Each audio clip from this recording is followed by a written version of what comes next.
Class 11th, how are you all? Most welcome to my YouTube channel just commerce. सो आज का जो हमारा class है, आज की क्लास में हम सभी बीआरएस जो चैप्टर हम पढ़ रहे थे, इसी चैप्टर का कुछ बेसिक से क्वेश्चंस को सॉल्व करेंगे। ओके एंड मैंने आपको बताया था पिछले क्लास में ही कि ये जो बीआरएस है, इसमें हमें 4 टाइप्स के क्वेश्चन मिलेंगे। एक तो हमारा जब debit balance as per cashbook given हो, एंड अदर है हमारा जब हमारा credit balance as per passbook given हो, एंड देन हमारा ओवरड्राफ्ट एज पर कैशबुक हो and overdraft as per passbook हो। ठीक है, तो आज की क्लास में हम सभी कैशबुक को समझेंगे, मतलब जब हमारा debit balance as per cashbook given हो and credit balance as per cashbook given हो। ओके, तो आज की क्लास में हम इसे ही समझने वाले हैं। अंडरस्टैंड? तो देखते हैं, आज का क्लास हमारा बहुत ही इंपॉर्टेंट होने वाला है एंड इसके बाद जो हमारा नेक्स्ट क्लास होगा उसमें हम सभी पासबुक के बारे में समझेंगे। ठीक है, तो बाकी सारे जो कॉन्सेप्ट रह गए हैं पासबुक के बारे में बताना, वो सभी को हम नेक्स्ट डे डिस्कस करेंगे। ठीक है, तो सबसे पहले हम सभी एक छोटा सा क्वेश्चन को लेते हैं, सबसे इजी क्वेश्चन बोले तो। ठीक है, ताकि आपको पता चले कि सॉल्व करना किस प्रकार है। ओके, तो ये जो क्वेश्चन अभी मैं आपको बताने वाली हूँ, ये हमारा एनसीईआरटी का पहले तो क्वेश्चन नंबर 1 को हम समझेंगे। ओके, तो देखो क्वेश्चन क्या है। तो क्वेश्चन जो है ना, वो आपको बोर्ड पे दिख रहा होगा। हम सभी अभी इसी क्वेश्चन को सॉल्व करेंगे। ठीक है, तो क्वेश्चन हमारा क्या है, सबसे पहले हेडिंग दिया हुआ है favourable balance as per cashbook and passbook. ठीक है, जब कैशबुक एंड पासबुक में एक फेवरेबल बैलेंस दिया रहे, बट आज की क्लास में हम सभी कैशबुक को समझने वाले। ओके, सो क्वेश्चन हमारा क्या है, from the following particulars prepare a bank reconciliation statement as at 31 March 2017। ठीक है, तो सबसे पहले हमें बीआरएस बनाना होता है, तो उसके लिए हमें सॉल्यूशन ऐसे लिख लो। हम लिखते हैं बीआरएस। इसमें लिखा हुआ नहीं है कि किसका है, इसलिए हम सभी बस बीआरएस अभी लिखेंगे। एंड यहाँ पे एज ऑन कब का बनाना है, तो डेट यहाँ पे लिखा हुआ है 31 मार्च 2017। ठीक है, इस तरीके से हमें लिखना होता है। ठीक है, एंड इसे क्लोज कर देते हैं। देन हमें इसका फॉर्मेट बनाना होता है। तो देखो फॉर्मेट मैंने आपको बताया था पिछला ही क्लास में। ठीक है, तो इस तरीके से आप ड्रॉ करोगे फॉर्मेट को अपना। ठीक है, एंड पर्टिकुलर्स हम यहाँ पे लिखेंगे। देन ये हमारा प्लस वाला अमाउंट एंड ये माइनस वाला अमाउंट। ठीक है, तो देखो सबसे पहले क्वेश्चन में आपका क्या गिवन है, तो बैलेंस एज पर कैशबुक आपका गिवन है। इसका मतलब कि ये प्लस बैलेंस है। कैशबुक में बैलेंस एज पर कैशबुक अगर गिवन होता है तो ये हमारा प्लस बैलेंस होता है। इस बात के बारे में हमने कल भी डिस्कस किया था, है ना। तो सबसे पहले हमें यही नोट करना होगा, balance as per cashbook. Okay, सीधी मतलब कैशबुक मैंने लिखा है, कितना दिया हुआ है 3200, तो 3200 आप ऐसे दिखा दोगे। ओके, ये पहला नंबर में आपका गिवन था। देन आपका गिवन है check issued but not presented for payment. मतलब कि चेक आपने इशू किया है बट ये अभी तक पेमेंट नहीं हुआ है। ठीक है, मतलब चेक तो आपने दे दिया, आप मान रहे हो क्या कि आपके पास से चेक चला गया है। इसका मतलब है कि आपके अकाउंट में से इतना अमाउंट जो भी अमाउंट का चेक आपने प्रोवाइड किया होगा वो कम हो गया होगा, आप यही मान रहे हो ना। बट ये ऐसा हुआ नहीं है। ठीक है, मतलब कि आपने चेक दे तो दिया बट उससे कोई अभी पेमेंट नहीं हुआ है उस चेक से। तो इस सिचुएशन में क्या होगा, आपने तो कम कर दिया बट आपके बैंक में कम हुआ क्या, नहीं हुआ। तो अब आपको क्या करना होगा, तो मैंने क्या बोला था आपको, जब balance as per cashbook given हो तो आपको पासबुक में कोई चेंजेस नहीं करने हैं। ठीक है, पासबुक आपको प्रिंट होके मिल गया है। अब आप पासबुक में कोई चेंजेस नहीं कर सकते। आप जितने भी चेंजेस करेंगे किसमें करेंगे, कैशबुक में। तो आपको बैलेंस कैशबुक दिया हुआ है ना, तो आपका अकाउंट में बढ़ गया है बट मतलब आपका अकाउंट में तो घटा नहीं उतना। ठीक है ना, तो आपको क्या करना होगा, आपको घटाना होगा ना बीआरएस में, मतलब कैश में। और रुको मैं इसे ना आपको एग्जांपल से बताती हूँ। जैसे कि इधर हमारा कैशबुक है, इधर पासबुक है। ओके, ये हमारा 1000 इसमें अवेलेबल है, इसमें 1000 अवेलेबल है। तो आपको इसमें सेकंड नंबर में क्या लिख रहा है, check issued but not presented for payment. मतलब चेक आपने इशू कर दिया, तो आपको क्या लग रहा है कि 3000 जो है, हम यहाँ पे बिग अमाउंट लेते हैं। ओके, 10,000 हो गया। ठीक है, तो आपने 3000 का चेक इशू किया है, तो अब आपके पास कितना बचा कैशबुक में, तो 7000। बट आपने कैशबुक में से तो 3000 कम कर दिया, बट आपके बैंक अकाउंट में से 3000 कम हुआ है क्या, नहीं हुआ है ना। तो आप इसमें तो चेंजेस कर नहीं सकते पासबुक में, आपको जितने भी चेंजेस करने होंगे कैशबुक में करने होंगे। तो अब आपको क्या करना होगा, आपको यह प्लस करना होगा वापस से। ठीक है, तो फिर आप यहाँ पे 2 नंबर में लिखोगे चेक इशूड but लिख लेना, ठीक है। Check issued but not presented for payment, ठीक है, but not presented for payment 1800 rupees, इसे आपको ऐड करने होंगे, ऐड वाले कॉलम में लिखेंगे, ओके। देन थर्ड नंबर में आपका है cheque deposited but not collected up to 31 March 2017, ठीक है। देखो ये बीआरएस हम कब तक बना रहे हैं, 31 मार्च 2017 को, एंड यहाँ पे जो चेक डिपॉजिट किया गया है बैंक में, ये भी आपका क्या है, तो 31 मार्च 2017 तक बैंक जो है वो क्रेडिट नहीं किया आपके अकाउंट में। इसका मतलब समझो, फिर से समझ लो, मान लेते हैं फिर से इसी एग्जांपल को लेते हैं, कैश बुक एंड पासबुक इधर हमारा गिवन है, ठीक है। आपके पास कैश बुक में 10,000 अवेलेबल है, पासबुक में भी 10,000 अवेलेबल है, ओके।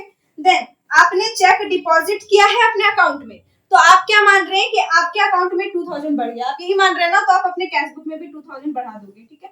तो आपकी कैश बुक में कितना हो गया, 12,000। बट बैंक वाले ने क्या किया कि इस डेट तक आपके अकाउंट में 2,000 रुपीज क्रेडिट किया ही नहीं है बैंक ने, तो हो गया ना प्रॉब्लम यहाँ पे। आपका तो 2,000 बढ़ा नहीं बैंक में, बट आपने कैश बुक में बढ़ा दिया। तो अब इक्वल करने के लिए क्या करना होगा, तो सिंपल है, आपको इक्वल करने के लिए इससे 2,000 जो है फिर से कम करने होंगे, तब जाकर के आपका यहाँ पे 10,000 होता है, एंड आप 10,000 फिर इक्वल हो गया आपका, ठीक है, इक्वल हो गया। आई बात समझ में। तो आप यहाँ पे आप क्या लिखोगे, थर्ड नंबर में लिखना चेक डिपॉजिटेड, ठीक है, cheque deposited but not credited, okay. या फिर जो क्वेश्चन में आपका लिखा है cheque deposited but not collected up to, जो पूरा लिखा है वो आप लिख सकते हो, ठीक है, तो लिख देना, ठीक है। तो यहाँ पे आपका कितना है, 2,000 रुपीज, तो इसे आपको लेस करने होंगे ना, तो यस आप 2,000 इधर लिख दोगे, ओके। आई बात समझ में। देन है आपका 4 नंबर, एंड 4 नंबर में क्या है, bank charges debited by bank 150। Bank charges मतलब बैंक ने कोई चार्ज खुद से डेबिट कर लिया, डेबिटेड मतलब क्या होता है कि आपके बैंक में से 150 रुपीज जो है वो कम कर लिया गया है, ठीक है। तो यस चलो इसको भी हमें लेस करना होगा, क्योंकि आपके बैंक चार्जेस, आपका बैंक से 150 रुपीज कम हो गया, बट आपने अपनी कैश बुक से तो कम किया नहीं, तो अब आपको क्या करना होगा, कम करना होगा, ठीक है। तो आप यहाँ पे लिखोगे बैंक चार्जेस डेबिटेड, ओके, लिख लेना बैंक चार्जेस डेबिटेड 150 रुपीज, ठीक है।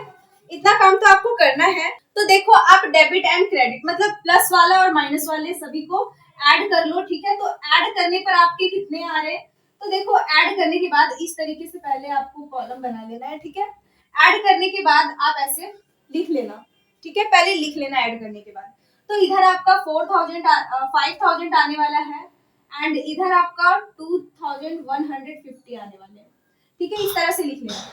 देन आप यहाँ पे इस तरीके से डबल कॉलम करके लिखना, एंड इधर आपका 5,000 होगा, 5,000, एंड इधर भी 5,000, क्योंकि जो अधिक होता है वही हम बोथ साइड्स पे लिखते हैं हमेशा की तरह। तो यहाँ पे 5,000 अधिक है, तो 5,000 इधर भी एंड इधर भी। अब 5,000 में 2,150 जो है आपको लेस करने हैं, तो करो। तो 5,000 में 2,000 टिप अगर आप लेस करोगे तो 3,000 बचेंगे, एंड 3,000 में 150 फिर से लेस कर देंगे तो 2,850 बचेंगे, ठीक है। तो यहाँ पे आप 2,850 लिखोगे। अब बोलो ये डेबिट में आया या क्रेडिट में आया, मतलब ये अधिक आया या कम आया।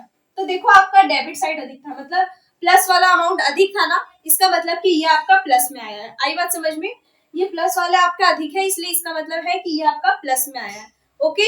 सो कंफ्यूज मत होना। तो आपका ये क्या आया बैलेंस, तो देखो मैंने आपको बताया था कि जब कैश बुक से स्टार्ट हो तो वो पासबुक पे खत्म होता है, तो आप लिखोगे balance as per passbook, okay, balance as per passbook ये है, okay, balance as per passbook. And ये कौन सा बैलेंस है, तो देखो बैलेंस एज पर पासबुक ये प्लस में आया ना, एंड पासबुक में प्लस किधर होता है, क्रेडिट में। तो यस यहाँ पे आप credit balance as per passbook लिख सकते हो, या favourable balance as per passbook लिख सकते हो, या बैलेंस एज पर पासबुक भी लिख सकते हो, ओके। तो इस तरीके से आपका बीआरएस बनता है। ये इजी क्वेश्चन था, एक बहुत ही इजी। ये क्वेश्चन मैंने इसलिए बताया आपको क्योंकि ये आपसे बन तो जाता ही, बट मैंने आपको फिर भी बताया इसलिए ताकि आपको पता चले कि बनाते किस तरीके से है, ठीक है। तो आप इसे नोट करना चाहते हो या स्क्रीनशॉट लेना चाहते हो तो ले लो। अब हम इससे थोड़ा सा हायर लेवल का क्वेश्चन पढ़ेंगे, ठीक है, वो भी हमारा एनसीईआरटी बुक का ही है। तो आई होप कि आपका ये कंप्लीट हो गया है। अब मैं इसे क्लीन कर दे रही हूँ, ओके। सो अब जो क्वेश्चन को सॉल्व करने वाले हैं क्वेश्चन नंबर 5 है, ठीक है। ये जो अभी हमने क्वेश्चन को सॉल्व किया इसे थोड़ा सा हाई है क्वेश्चन, ठीक है। एंड बाकी जो क्वेश्चन इसके बाद है वो सारे आपसे बन जाएंगे, ठीक है, सब इजी है। एंड अगर कोई नहीं बने ना तो मुझसे कांटेक्ट करना, मुझसे पूछना, ओके। देन तो क्या है हमारा question, on comparing the cash book with passbook of Naman it is found that on 31st March 2017 bank balance of rupees 40,960 यहाँ पे बैंक बैलेंस दिया गया है, sold by the cash book differs from the bank balance with regard to the following. मतलब cash book and passbook का जब comparison किया गया, ठीक है, नमन नाम है इस पर्सन का जिसका ये कैश बुक है एंड पासबुक है, तो उनका जब कैश बुक एंड पासबुक में कंपैरिजन किया गया तो नीचे जो दिए गए हैं ABCDEF ये सारे इनके डिफरेंसेस आए हैं, ठीक है। तो चलो हम क्वेश्चन को सॉल्व करने के साथ ही पढ़ेंगे, ठीक है। तो सबसे पहले तो हमें फॉर्मेट इसमें भी ड्रॉ कर लेना होगा। तो देखो इस तरीके से आप फॉर्मेट ड्रॉ कर लोगे, ठीक है। एंड इसमें भी आप इस तरीके से कर लेना, ठीक है। देन ये आपका पर्टिकुलर्स हो जाएगा एंड ये आपका प्लस एंड ये माइनस, ठीक है।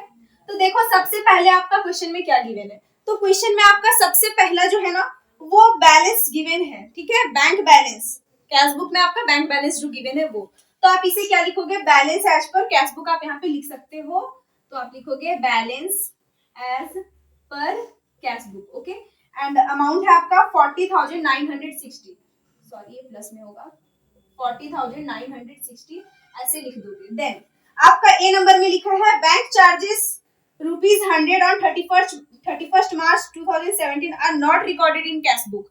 अब देखो यहाँ पे पहले तो BRS आप लिख लो, ठीक है, BRS ऑफ नमन, नमन नाम है उस पर्सन का, as eight 31st March 2017, okay. तो 31st March 2017 तक जो है वो नमन के बैंक अकाउंट से 100 रुपीज जो है वो बैंक चार्जेस कट कर लिए गए हैं, बट इसे कैश बुक में रिकॉर्ड नहीं किया गया। तो हमें सुधारना किधर है, कैश बुक में ही ना, हम बैंक में तो सुधार नहीं सकते, उसमें तो कम नहीं कर सकते ना 100। अब हमें तो इसी में 100 ऐड करना होगा कैश बुक में, क्योंकि 100 जो है हमारा पासबुक में कम हो गया है, ठीक है। देखो 100 आपके मैं इसे ना इधर आपको बताती हूँ, ये कैश बुक एंड ये पासबुक हो गया, ठीक है। देन देखो आपका इसमें 10,000 था पहले से, ठीक है, एंड इसमें भी आपका 10,000 पहले से था, तो पासबुक में से आपका 100 जो है वो कम हो गया, तो अब आपका इसमें 9,900 बच गया, बट आपका कैश बुक में तो अभी भी 10,000 है ना, तो 9,900 करने के लिए आपको क्या करना होगा, कैश बुक में भी 100 कम करने होंगे, तब जाकर के आपका 9,900 होगा। तो यस आपको यहाँ पे क्या करना होगा, ये तो आपका 1 नंबर, मतलब ये तो आपका गिवन था, ठीक है, पहले से माइनस आप 1 नंबर ऐसे लिख देना, एंड क्या लिखेंगे, bank charges, okay, bank charges ऐसे लिख देना, एंड ये 100 आपको लेस करने होंगे माइनस वाले कॉलम में। देन देखो फिर सेकंड मतलब बी नंबर ऑप्शन में आपका क्या लिखा है, on March 21, 2017 a debtor paid ₹2,000 into the company's bank in settlement of his account but no entry was made in the cash book of the company in respect of this। मतलब एक debtor था जिसके पास 2,000 rupees था, वो directly हमारे bank में पे कर दिया, ठीक है, वो डायरेक्टली क्या किया, बैंक में पे कर दिया, तो 2,000 तो बैंक में आपका बढ़ जाएगा, ठीक है, 11,900 हो गया, बट आपका जो है ये कैश बुक में रिकॉर्ड नहीं हुआ, तो कैश बुक में रिकॉर्ड करने के लिए हमें क्या करना होगा, तो 2,000 फिर इसमें भी हमें ऐड करना होगा ना, तो यस आप यहाँ पे 2 नंबर ऐसे लिखना, and directly paid by debtor, ठीक है, directly paid by debtor into companies bank account, ठीक है, इनटू कंपनीज बैंक अकाउंट लिख लेना, ठीक है, फुल लिखना आप, ठीक है, मैं यहाँ पे शॉर्ट में लिख दे रही हूँ, एंड ये कितना है 2,000, तो 2,000 इधर। देन थर्ड नंबर, देन आपका सी नंबर में है cheque totalling of ₹12,980 were issued by the company and duly recorded in the cash book before 31st March 2017। मतलब यहाँ पे क्या हुआ कि 12,980 रुपए का, ठीक है, मतलब 12,980 रुपीज का चेक जो है वो कंपनी ने इशू किया है, ठीक है, कंपनी जो है वो इतना का चेक इशूड करती है, बट कंपनी के बैंक अकाउंट से ये चेक जो है वो अभी तक कटा नहीं है, ठीक है, मतलब ये चेक इतना अमाउंट कम नहीं हुआ है। देखो क्या लिखा हुआ है, इसमें लिखा है but not had been presented at the bank payment until after that date, मतलब इस डेट तक इसका पेमेंट अभी तक नहीं हुआ, मतलब जिसे भी कंपनी ने ये 12,980 का चेक दिया होगा वो बस अपने पास चेक रखे हुए है, उसे अभी तक बैंक में लेके नहीं गया है, ठीक है। तो आपका पहले से मतलब आपने अपने कैश बुक में से, ठीक है, आप मान लो कि यहाँ पे 11,900 है, तो आपने अपनी कैश बुक में से 12,980 तो माइनस कर दिया होगा ना। देखो यहाँ पे ये जो मैं ले रही हूँ ना, ये बस एज्यूमिंग फिगर है, इसे करेक्ट मत समझ लेना, इसलिए यहाँ पे ये कम हो गया है, ठीक है, तो इसे मत समझना, मैं इसे वैसे क्लीन कर देती हूँ, नहीं तो आप कंफ्यूज हो जाओगे, ठीक है। तो आपने अपने कैश बुक में से इतना कम कर दिया, बट आपके बैंक में से कम नहीं हुआ, तो अब आपको क्या करना होगा, बराबर करना होगा ना। तो बराबर करने के लिए आपको फिर इसे ऐड करना होगा, ठीक है। तो आप यहाँ पे लिख दो check issued but not presented, ठीक है, पूरा लिखना check issued but not presented, ठीक है, इस डेट तक प्रेजेंट नहीं हुआ, कितना, तो 12,980, तो ऐड करना होगा आपको, ठीक है। देन डी नंबर में देखो, a bill of rupees 6,900 discounted with the bank is entered in the cash book without recording the discount charge of 800। इसका मतलब है, फिर से हम एक एग्जांपल लेते हैं कैश बुक एंड पासबुक का, ठीक है। मान लेते हैं कि इधर भी 10,000 था एंड इधर भी 10,000 था। अब इसमें क्या हुआ कि एक बिल जो है वो डिस्काउंटेड हुआ 6,900 का, ठीक है, तो कैश बुक में तो इसे रिकॉर्ड कर दिए 6,900 इस तरीके से। तो आपका अमाउंट कितना हो गया, तो आपका इधर अमाउंट हो गया 3,100, बट कैश बुक में ये नहीं दिखाया गया कि 800 का डिस्काउंट भी दिया गया था, इसमें 800 का डिस्काउंट भी दिया गया था, बट कैश बुक में ये हम नहीं दिखाए कि डिस्काउंट भी दिया गया था। तो क्या होगा इससे, तो हमारा डिस्काउंट जो दिए थे हम, वो हमारा बैंक में तो कम हो गया ना, बट कैश बुक में कम हुआ क्या, नहीं कम हुआ। तो अब हमें क्या करना होगा, कैश बुक में कम करना होगा। तो कैश बुक में कम करने के लिए हम क्या करेंगे, इसे नोट करेंगे, ठीक है, इसे आप लिख दो इसे डिस्काउंट ऑन बिल, ठीक है, डिस्काउंट ऑन बिल ऐसे करके लिख देना, ठीक है, डॉट डॉट डॉट। तो कितना आपका डिस्काउंट देना है, 800 दिया गया था जिसे रिकॉर्ड नहीं किया गया, तो आप रिकॉर्ड करेंगे 800, ठीक है। देन उसके बाद आपका आता है ₹3,520 is entered in the cash book as paid into bank on 31st March 2017 but not credited by the bank until the following day। इसका मतलब कि आपने अपने बैंक में, ठीक है, 3,520 रुपीज जो है वो डिपॉजिट किए हैं, ओके, आपने अपने बैंक में 3,520 रुपीज डिपॉजिट किए हैं। आप मान रहे हैं कि आपके बैंक में 3,520 जो है बढ़ गया है, मतलब कैश बुक एंड पासबुक का अगर हम एग्जांपल लें, तो आप यहाँ पे अगर 10,000 आपका पहले था दोनों में, ठीक है, तो आपने 3,520 जमा कर दिया अपने बैंक में, तो आप मान रहे हैं कि अब आपके बैंक में 30,520 है, बट बैंक वाले ने क्या किया, ये 3,520 को आपके बैंक में चढ़ाया ही नहीं है अभी तक, मतलब क्रेडिट किया ही नहीं है, तो आपका बैंक में स्टिल 10,000 है एंड आप कैश बुक में कितना दिखा रहे हैं, 30,520।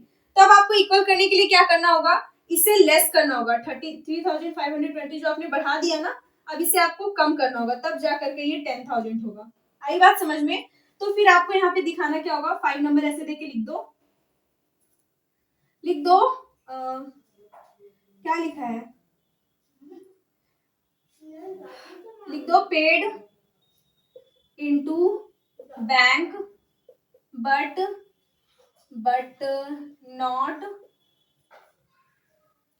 But not credited by bank, ठीक है, अंटिल दैट डेट लिख लेना, ठीक है। तो कितना अमाउंट है, 3,520, तो इधर लिख दो 3,520, ओके। देन आपका क्वेश्चन है, no entry has been made in the cash book to record the dishonour on 15 March 2017 of a cheque of ₹650 received from Bhanu.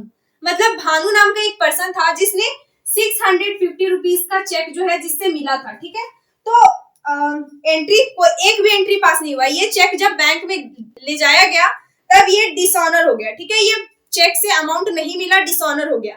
तो डिसऑनर हो जाता है तो क्या होता है, तो आप क्या जान रहे हैं कि आपके कैश बुक में एंड पासबुक का अगर हम बात करें, तो आपके कैश बुक में इफ अगर 10,000 है एंड पासबुक में भी 10,000 है, तो आप मान रहे हैं कि ये भानु से जो 650 रुपीज का चेक मिला है ये आपके अकाउंट में बढ़ जाएगा, ठीक है, मतलब आप मान रहे हैं कि इससे हमें अमाउंट मिलेगा, तो आपने इसे ऐड कर रखा है अपने कैश बुक में। बट जब आप इसे बैंक लेकर गए तब पता चला कि ये डिसऑनर हो गया, ठीक है, मतलब इससे अभी आपको अमाउंट नहीं मिला, तो आपका बैंक में तो 650 नहीं बढ़ा ना, बढ़ा क्या, नहीं बढ़ा, तो नहीं बढ़ने के कारण से आपको 650 जो है यहाँ पे कम करना पड़ेगा, तब जाकर के आपका cash book and passbook equal होगा, ठीक है। तो यहाँ पे आप ऐसे 6 नंबर में लिख दो चेक डिसऑनर्ड, ओके,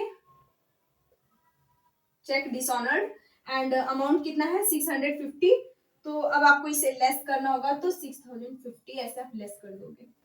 आई बात समझ में? तो इस तरीके से आपको रिकॉर्डिंग करना है।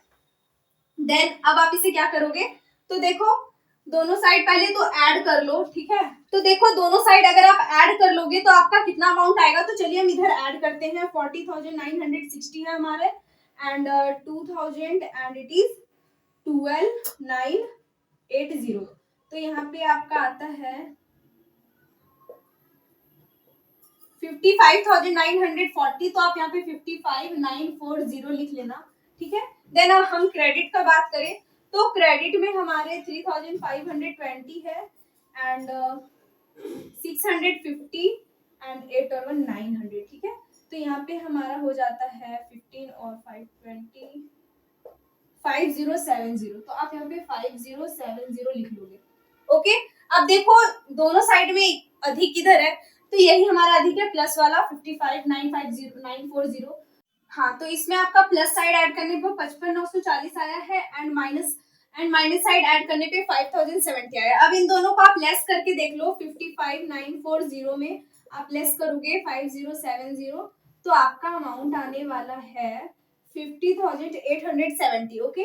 तो अब आप यहाँ पे कैसे लिखोगे, तो देखो इस तरीके से आप 50,870 ऐसे लिख देना, ठीक है, ये वाला अमाउंट है आपका 50,870 एंड ये कौन सा अमाउंट है, तो balance as per cash book दिया है, तो यहाँ पे जो हमारा आंसर आएगा वो क्या आएगा, balance as per passbook, okay. अब बताओ ये प्लस में आया या माइनस में आया, ये वाली अमाउंट है हमारी, ठीक है। अब बताइए ये प्लस में आया या माइनस में आया, तो देखो इधर प्लस साइड ऐड करने पे हमारा अधिक है एंड माइनस साइड ऐड करने पे कम है, इसका मतलब कि हमारा प्लस में आया है, तो प्लस किधर होता है पासबुक में, क्रेडिट को बोलते हैं प्लस, तो यस यहाँ पे आपका credit balance as per passbook होगा, ओके। आई बात समझ में? तो इस तरीके से आपको जब balance as per cash book given हो तो आपको बनाना है। अब कंफ्यूज मत होना जब ओवरड्राफ्ट हो, ठीक है, तो अब अगर इस क्वेश्चन में ओवरड्राफ्ट होता ना, मतलब overdraft as per cash book होता, तो हम ऐड और लेस इसी तरीके से करते जैसे अभी हमने किया, ठीक है, बस डिफरेंस ये होता कि उसमें ओवरड्राफ्ट होता, मतलब कि वो अमाउंट आपका डेबिट बैलेंस मतलब क्रेडिट बैलेंस होता कैश बुक का, तो क्रेडिट बैलेंस मतलब लेस वाला चीज, ठीक है, कम घटा हुआ चीज, तो आपको उसे इधर दिखाने होंगे, ठीक है। आई बात समझ में? अगर यहाँ पे balance as per cash book के प्लेस पे overdraft as per cash book ये 40,960 दिया होता ना, तो हम इसे प्लस साइड में ना लिख के माइनस साइड में लिखते। आई बात समझ में? तो अब आपका इसमें से दो कॉन्सेप्ट समझो क्लियर हो गया है। पहला तो आपका जब balance as per cash book given हो एंड दूसरा जब आपका overdraft as per cash book given हो, ठीक है, इसी तरीके से बनता है, बस आपको समझना है प्लस और माइनस, जो कि मैंने कल आपको बता दिया था, ठीक है। अगर प्लस है तो वो डेबिट में लिखते हैं, माइनस है तो क्रेडिट में लिखते हैं कैश बुक का, ठीक है। अब हम जो कल की क्लास में समझने वाले हैं ना, वो हमारा पासबुक से रिलेटेड होगा, ठीक है, balance as per passbook and overdraft as per passbook, ठीक है। तो मिलते हैं नेक्स्ट क्लास में, तब तक के लिए bye bye and take care.